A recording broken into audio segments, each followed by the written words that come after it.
നിമിഷപ്രിയയുടെ വധശിക്ഷ റദ്ദാക്കാൻ ധാരണയായെന്ന് കാന്തപുരം എ പി അബൂബക്കർ മുസ്ലിയാരുടെ ഓഫീസ് അറിയിക്കുകയാണ്. മറ്റ് കാര്യങ്ങൾ തുടർ ചർച്ചകളുടെ അടിസ്ഥാനത്തിൽ തീരുമാനിക്കുമെന്നുള്ള നിർണായക വിവരങ്ങളാണ് ഈ മണിക്കൂറിൽ വരുന്നത്.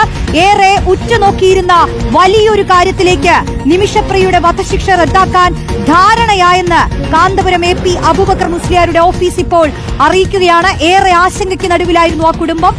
ഈ കൊല്ലപ്പെട്ട ആളുടെ കുടുംബം ഒരു തരത്തിലും വിട്ടുവീഴ്ചയ്ക്ക് തയ്യാറാവില്ലെന്നൊക്കെ അറിയിച്ചിരുന്നതിൽ നിന്നും ഇപ്പോൾ മാറ്റങ്ങൾ സംഭവിച്ചിട്ടുണ്ട് എന്ന് വേണം നമുക്കിതിൽ നിന്നും മനസ്സിലാക്കാൻ.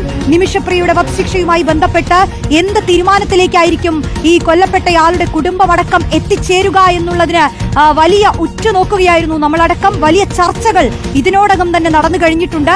നേരത്തെ തീരുമാനിച്ച തീയതിയിൽ നിന്നും നിമിഷപ്രിയയുടെ വധശിക്ഷ നീട്ടിവെക്കുകയായിരുന്നു ചെയ്തിരുന്നത്. ഇപ്പോൾ ഇതാ നിമിഷപ്രിയയുടെ വധശിക്ഷ റദ്ദാക്കാൻ ധാരണയായെന്ന് കാന്തപുരം എ പി അബൂബക്കർ മുസ്ലിയാരുടെ ഓഫീസ് അറിയിക്കുകയാണ്. സിനോജ് തോമസ് വിവരങ്ങളുമായി ചേരുന്നുണ്ടെന്ന് ഞാൻ മനസ്സിലാക്കുന്നു.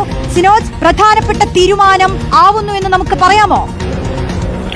തീർച്ചയായിട്ടും റോഷ്നി, അങ്ങനെ തന്നെയാണ്. കാന്തപുരം എ പി അബൂബക്കർ മുസ്ലിയാരുടെ ഓഫീസിൽ നിന്നാണ് ഇപ്പോൾ വാർത്താക്കുറിപ്പ് പുറത്തു വന്നിരിക്കുന്നത്. അതായത് നിമിഷപ്രിയയുടെ വധശിക്ഷ റദ്ദാക്കാൻ തീരുമാനിച്ചിരിക്കുന്നു. ബാക്കി കാര്യങ്ങൾ തുടർ ചർച്ചകളുടെ അടിസ്ഥാനത്തിൽ തീരുമാനിക്കുമെന്നാണ് അറിയിച്ചിരിക്കുന്നത്. ഏതായാലും നിർണായകമായ തീരുമാനമാണ് യമനിൽ നിന്ന് വന്നിരിക്കുന്നത്. അതുമായി ബന്ധപ്പെട്ട ഉത്തരവ് ഉൾപ്പെടെ ഉടൻ ഇറങ്ങുമെന്നാണ് അറിയിച്ചിരിക്കുന്നത്. അതായത് വധശിക്ഷ റദ്ദാക്കാൻ തീരുമാനമെടുത്തിരിക്കുന്നു.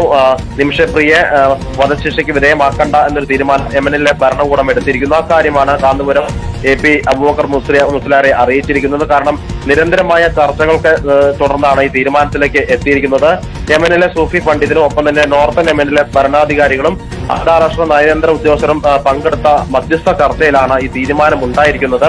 ഇനി കൊല്ലപ്പെട്ട തലാലിന്റെ കുടുംബവുമായി സംസാരിച്ച് ഏതു തരത്തിലുള്ള ശിക്ഷാ നടപടികളും മുന്നോട്ട് പോകണം, പൂർണ്ണമായി മാപ്പ് നൽകണമോ അല്ലെങ്കിൽ മറ്റേതെങ്കിലും തരത്തിൽ ശിക്ഷ നൽകണമോ, ജീവപര്യന്തമോ മറ്റു നൽകണമോ തുടങ്ങിയ കാര്യങ്ങൾ ആലോചിച്ച് തീരുമാനിക്കും. ആ കാര്യങ്ങളിൽ ചർച്ചകൾ തുടരുന്നതേ ഉള്ളൂ. ആ കാര്യത്തിൽ തലാലിന്റെ കുടുംബത്തിന്റെ കൂടെ അഭിപ്രായം അറിഞ്ഞായിരിക്കും കാര്യങ്ങൾ മുന്നോട്ട് പോവുകയും ചെയ്യുക. ഏതായാലും ഈ മാസം 16-ാം തീയതി നിശ്ചയിച്ച വധശിക്ഷയാണ് നേരത്തെ മാറ്റിവെച്ചത്. ഏറെ ചർച്ച ചെയ്യപ്പെട്ടിരുന്നു. ഏതായാലും വിശദാംശങ്ങൾ നൽകിക്കൊണ്ടിരിക്കുന്നത്. ഏറെ നിർണായകമായ വിവരങ്ങളാണ് ഈ മണിക്കൂറിൽ വരുന്നത്.